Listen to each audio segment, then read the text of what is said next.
I know getting investors and all that capital is pretty difficult, especially if you're brand new to it, especially if a woman of color. Oh my God. I'm sure like there's so many different tricks and challenges and pros and cons. Like, so let's say we're creating this app. Like, what do you do?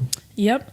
I will give you advice that helped me and like what I would do differently. So when I first went out trying to get money from like investors, when I had the idea, and being a black woman, I don't know if like the statistics are clear, but there was like an article that came out not too long ago. So compared to the 1.5 million average that a white male raises for their company at its early stage, guess what the equivalent is for black women? The equivalent? If like the average of seed rounds are like 1.5 million. Like 200,000? I have no idea. $36,000. Oh. Yeah. And there's this other study, and granted, take it with a grain of salt because studies, like, there's all these, they were like, oh, there's only been 12 black women who have raised more than $1 million. There's like a big article, I think it was on Fortune or New York Times, one of these things about this study. And I think the one thing I learned before, like getting to that sort of. How many did you say?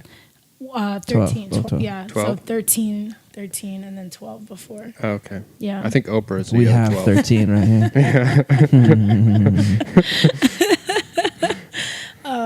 Yeah, so what we did was I launched an equity crowdfunding campaign online. So we made a funny video about Jetpack. We posted it online, and then we got over 800 people around the country to like just invest in the idea.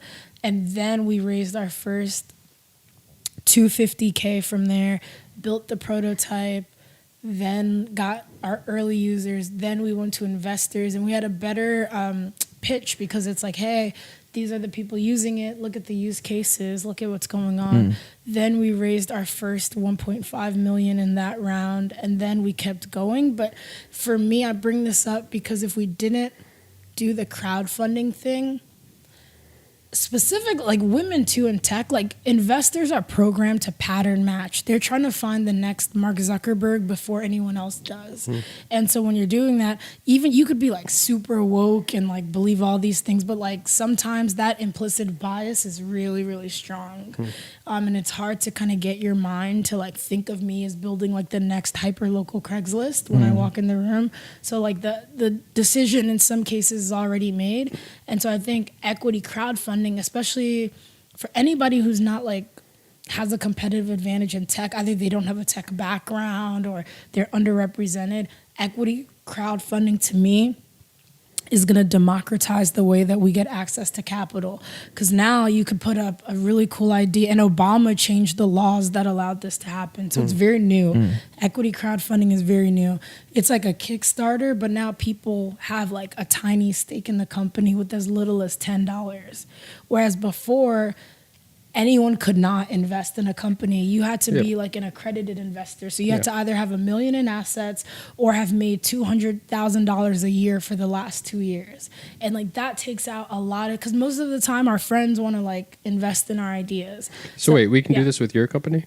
Yeah, now our campaign has closed, but like when the campaign was open, we had opened this up to everyone, and we're like, hey, like invest as little as $10 and you could have a tiny stake in this company. Never heard of that before. Yeah, so now like you could put this video up on this product, put it up there, and then everyone can kind of have a little stake in this. You raise like a few $100,000 on the beginning of your company, get it out there, get some government. I mean, in this, you may not even need to raise money again, right? In the B2B world, right? When you can get contracts and things like that. But the main point here is that there's so many different ways you can like get money from investors and give up equity. You can the debt route, which I think in many cases people aren't as educated on how cheap debt could get. In some cases, debt is cheaper than equity. Or you can like, start a cash flow business, which like is like super obscene, like unheard of in the tech world. It's like, oh, we'll build this and figure out how to make money later. But yeah, like people have options, and I think equity crowdfunding for anyone interested in building a product that needs large amounts of capital to scale, I would recommend looking into that for sure. And I'll show you guys our video. You guys will crack up at it. Yeah. I'm excited to see it. Yeah, I'll show you guys.